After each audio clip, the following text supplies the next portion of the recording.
Hello friends, we're coming into what is currently my healing space slash salon, which is shifting into just a healing space and teaching space. Come on in.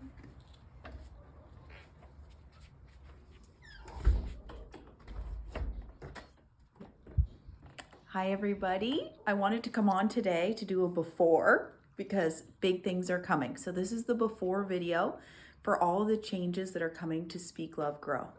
So we're going to just check out the current space, have a look around.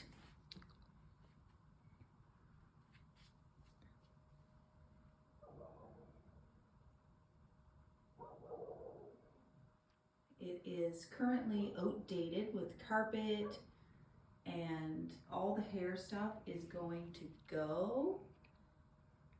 Everything is going to be shifted in the next few weeks to match the changes in my business. So I thought today we could do a little healing today on the topic of change. So when we step into something new, there can be a period of uncomfortable energy, like a space almost of resistance where it says this doesn't feel okay, like you're stretching your comfort zone. And that's the zone I've been in off and on for quite some time with my business. It's not comfortable to tell people I'm not going to show up in a certain capacity anymore when they were used to that. Like hair, for example.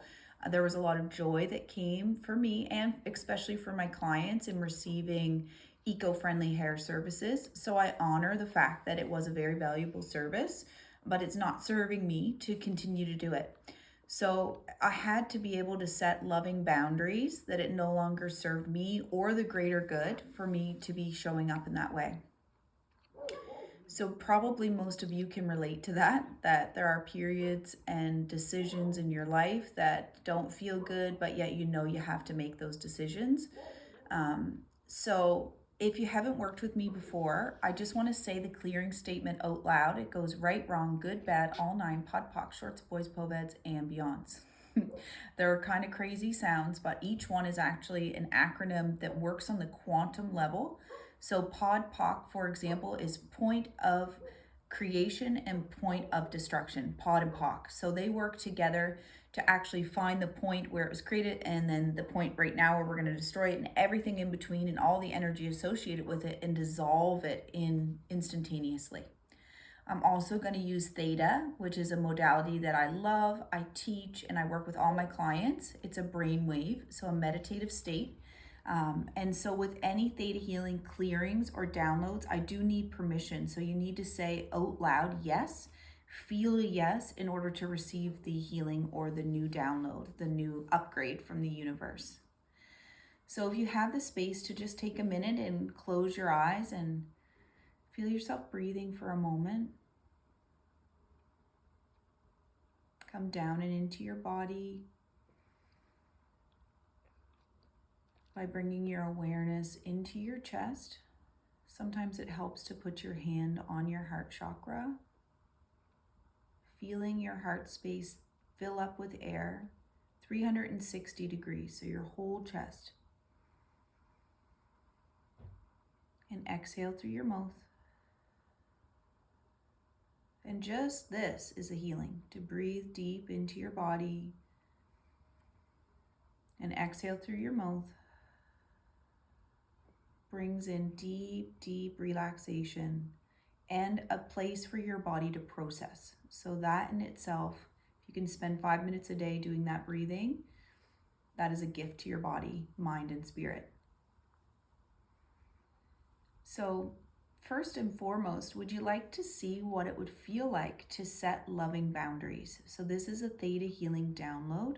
Would you like to see the highest perspective and that it's safe and how to hold these boundaries in all circumstances?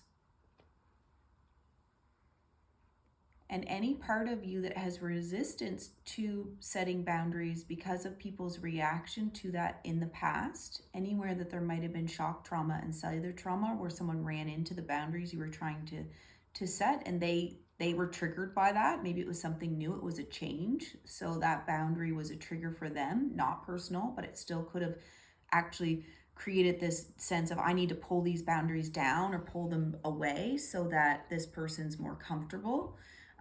So anywhere that that has happened in the past and there was shock trauma and cellular trauma, can we ask that that be cleared? And anywhere that you've made people pleasing more of a priority than your own divine boundaries, are you ready to destroy and uncreate that whole concept? Right, wrong, good, bad, all nine, pod, poc, shorts, boys, poveds, and beyonds.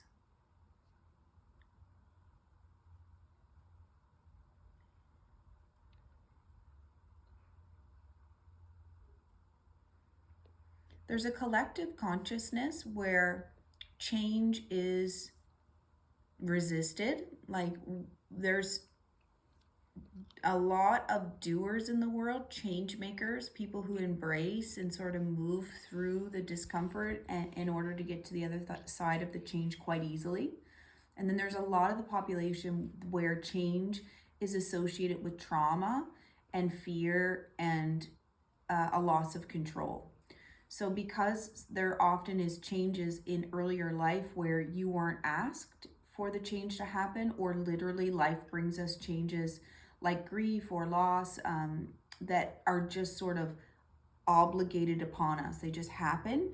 It can cause us to really be firm in that fear and resistance. So those are the two major collective consciousness around change, is those who see it as a learning experience, who want to grow through it, who want to process the emotions and come out the other side even better, even more expansive. And then there are many, many who collapse in that fear and in even the thought of going through the discomfort to get through the change. So those folks seem like they most often rather just wait until they absolutely have to change and the universe obligates it, because then they have to process to some degree and they might not like it. But they're often never or very little choosing change, choosing to go through the discomfort to evolve into something even better. So if you are connected to that collective consciousness that says fear is bad, change is bad, that there's fear around that you'd rather collapse any thoughts of change in order to avoid change, would you like to disconnect from that concept? And would you like to see that it's safe to be open to the possibility of change, of evolution, and of transformation? And that it's actually happening anyway. So when we step into the flow of life, that is change. So even if we try our hardest to keep things the same, it's still changing. So we are evolutionary beings. It is unavoidable. We are in the momentum of life.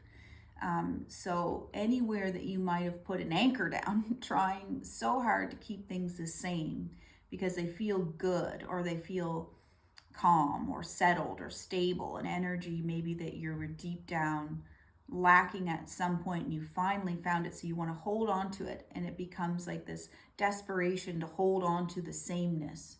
Would you like to destroy and uncreate that whole concept? Right, wrong, good, bad, all nine, pod, poc, shorts, boys, poveds, and beyonds. So I'm going to ask that the work that was done be integrated. So integration is just allowing the energy to come on all levels of your being. It will be passed to your ancestors, to your children and your great-grandchildren, grandchildren, 7 generations in both directions, and in all languages in the highest and best way. So you can come back, friends, and listen to this again and again. And what will happen is a deeper level of healing will happen. So if you already have your own tool set, like if you're a theta healer, if you do access consciousness, EFT, if you do some tapping, whatever skills you're already using for your healing, this little mini healing today could be a catalyst.